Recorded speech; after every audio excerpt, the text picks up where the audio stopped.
गोपीनगर का गांव बहुत अमीर है। यहाँ के लोग सिर्फ अपने काम से मतलब रखते हैं। ऐसे ही लोगों को मतलबी कहा जाता है। यहीं गांव में पीपल का एक पेड़ है जो बहुत ही घना है, जिसके नीचे चबूतरा बना हुआ है। सब लोग हंसी खुशी से रहते थे। लेकिन एक दिन भिखारन बुढ़िया ने भीख मांगते हुए गोपीनगर गांव पहुंच जाती है। वह मोहन के दरवाजे पर जाती है और भीख मांगती है। बेटा, कुछ खाने दे दो, भूख लगी है, भगवान आपको और धन देंगे। मोहन कहता है, सुबह सुबह भीख कौन मांगता है? काम पर जाने के समय जाओ, आगे अभी मैं काम पर जा रहा हूँ। बाहर की आवाज़ सुनकर अंदर से कमला बाहर आई। कमला कहती है, रुको, मैं इनके लिए कुछ खाना लाई हूँ। बुढ़िया कहती है, भगवान तुम्हारा भला करे। बुढ़िया खाना लेकर चली जाती है। मोहन कहता है, क्या ज़रूरत थी खाना देने की? पैसे की बर्बादी करती हो। लोग सब हमसे अमीर हो रहे हैं और तुम पैसे उड़ा रही हो। कमला कहती है, तुम बिना मतलब के बात मत करो। खाना खराब हो चुका था, इसलिए दे दिया। खाना लेकर भिखारन बुढ़िया पीपल के पेड़ के नीचे चली जाती है। खाने को खोलती है तो उसमें से बदबू आती है और गौर से देखा तो उसमें कीड़े पड़ चुके थे। गरीब बुढ़िया ने खाना फेंक दिया और दूसरे घर में भीख मांगने चली गई। और वह शीला नाम के औरत से बोली, भगवान भला करेंगे, मुझे कुछ खाना दो, और हाँ, गंदा खाना मत देना। मैं पहले से ही बीमार हूँ और बीमार हो जाऊँगी। शीला कहती है, हाँ हाँ, भीख मांगती हो और ऊपर से फरमाइश। जाओ, नहीं है मेरे पास देने के लिए कुछ। गरीब बुढ़िया को वहाँ से दूसरे घर में खाना मांगने चली गई। एक आदमी ने थोड़ा सा खाना दिया। बुढ़िया कहती है, बेटा, थोड़ा सा खाना और दे दो, इसमें तो पेट भी नहीं भरेगा। लड़का कहता है, देखो, हम इससे ज़्यादा नहीं दे सकते। महंगाई का ज़माना है, पेट्रोल कितना महंगा हो गया है, पता है? गरीब बुढ़िया को गांव के लोगों को इतनी कम भीख मिली कि उससे उसका पेट नहीं भरता। कुछ दिन में वह और ज़्यादा कमज़ोर हो गई। बहुत अधिक गर्मी होने के कारण एक दिन बुढ़िया को बहुत ज़ोरों से प्यास लगती है। आसपास पानी ना मिलने के कारण वो लोगों के घर जाकर पानी मांगने लगती है। लेकिन वहाँ के लोग इतने मतलबी है कि गरीब बुढ़िया को पानी भी नहीं दे रहे हैं। बुढ़िया कहती है, पानी दे दो, कोई मुझे पानी दे दो। उसे कोई भी पानी नहीं देता है। उसे देखते ही वहाँ के लोग उसे भगा देते थे। लोगों के घर जाकर वह बहुत थक चुकी थी, लेकिन उसे एक बूंद पानी पीने के लिए नहीं नसीब हुआ। चलते चलते वह उस पीपल के पेड़ के नीचे जाकर बैठ जाती है।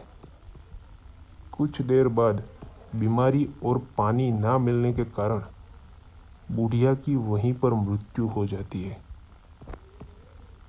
बुढ़िया के मृत्यु होने जाने के बाद वहाँ अजीब अजीब सी घटनाएं होने लगती है। जब रात को सब लोग सो रहे होते हैं तो आधी रात को एक औरत के रोने की आवाज़ सुनाई देती है। ये आवाज़ इतनी तेज़ होती है कि पूरे गांव के लोगों को सुनाई देती है।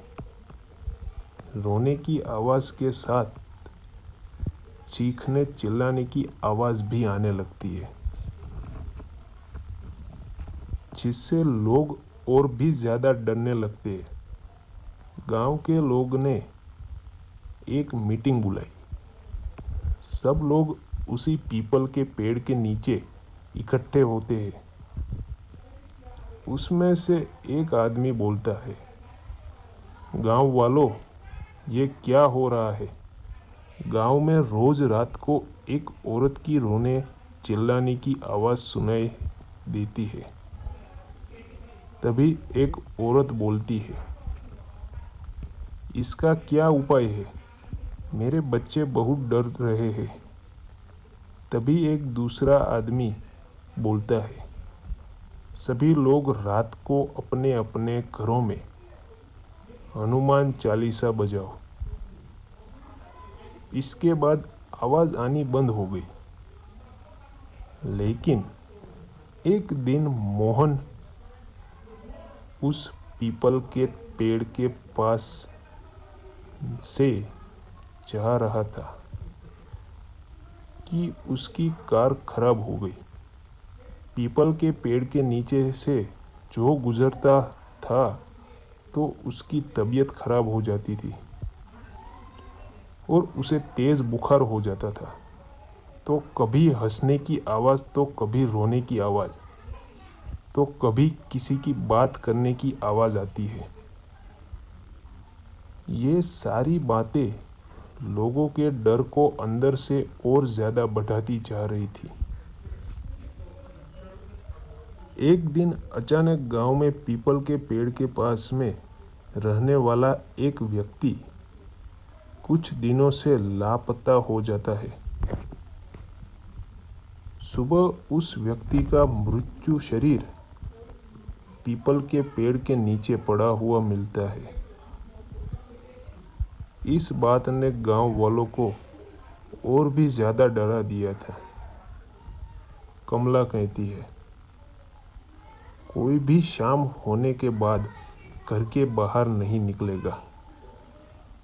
गांव के सब लोग अपने घर के दरवाजे को बंद रखते हैं ताकि कोई गायब ना हो जाए।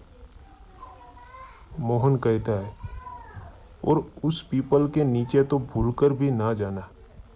भूत रहता है, उस पर कुछ भी हो सकता है। तभी कमला और मोहन के बच्चे बोलते हैं, ठीक है, हम लोग कहीं नहीं जाएंगे। बच्चे चादर ओढ़कर सो जाते हैं। पूरे गांव के लोग बहुत डरे हुए हैं। कोई भी घर के बाहर निकल नहीं है। पूरे गांव में मानो मातम पसरा हुआ है। मोहन और गांव के कुछ का एक साधु के पास जाते हैं और उस साधु बाबा से पूछते हैं, हम लोग एक बुढ़िया को भीख नहीं देने के कारण परेशान हैं। वो भूख और बीमारी से मर गई। बाबा कहते हैं, ये सब जो भी हो रहा है उसमें तुम सब गांव वालों की ही गलती है। तुमने एक बीमार और गरीब बुढ़िया को अपने लालच और निर्दयता के चलते मार डाला। तुम लोग उसे 2-4 रोटी भी नहीं दे सके, जिसके कारण उस गरीब बुढ़िया की जान चली गई और वो अब अपना बदला ले रही है। गांव वाले डर जाते हैं और साधु बाबा से पूछते हैं, क्या इसका कोई इलाज नहीं है? बाबा जी, बाबा कहते हैं, हवन पूजा का इंतज़ाम करना होगा, तब शायद कुछ हो सकता है। तब सभी गांव वाले बोलते हैं कि ठीक है, हम सब तैयार हैं। हवन पूजन शुरू हुआ।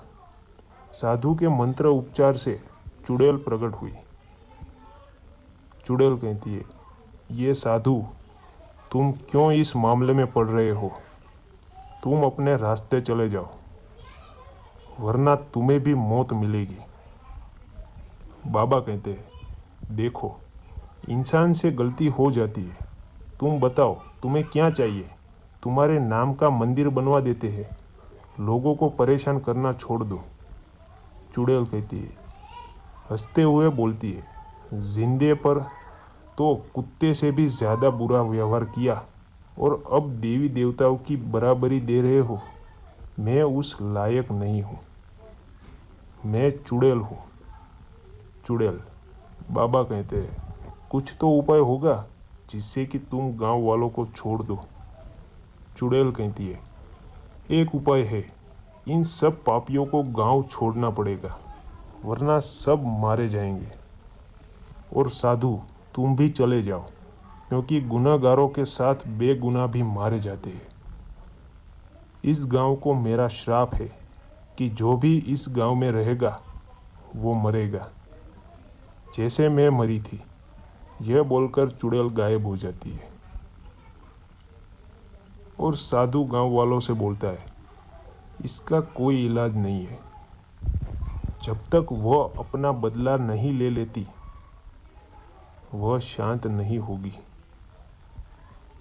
धीरे धीरे लोग बीमार होने लगे और बीमारी बढ़ती जा रही थी, जिसके कारण गोपीनगर वालों को उस गांव को मजबूरी में छोड़कर दूसरी जगह जाना पड़ा। लोगों के एक गलती के कारण अपना अपना घर, अपनी ज़मीन, जायदाद सब छोड़कर जाना पड़ा। यह गांव का अब सुनसान पड़ा है। यहाँ अब तो ना कोई आता है और ना ही कोई रहता है। इसलिए हमें कभी भी घमंड नहीं करना चाहिए और निर्दयता से हमें किसी का अनादर नहीं करना चाहिए।